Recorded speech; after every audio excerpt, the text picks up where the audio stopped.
Hari ni kita nak tanya pengarah drama series tajuk Ayuni Safira. Ayuni Safira ni dia seorang perempuan clumsy sikit lah.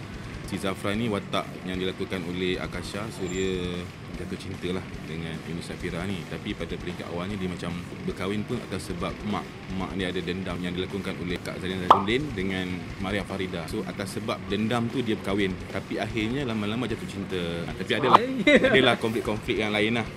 Kan? Jangan lupa saksikan Ayuni Safira yang diambil daripada Japan, Hello My Slave.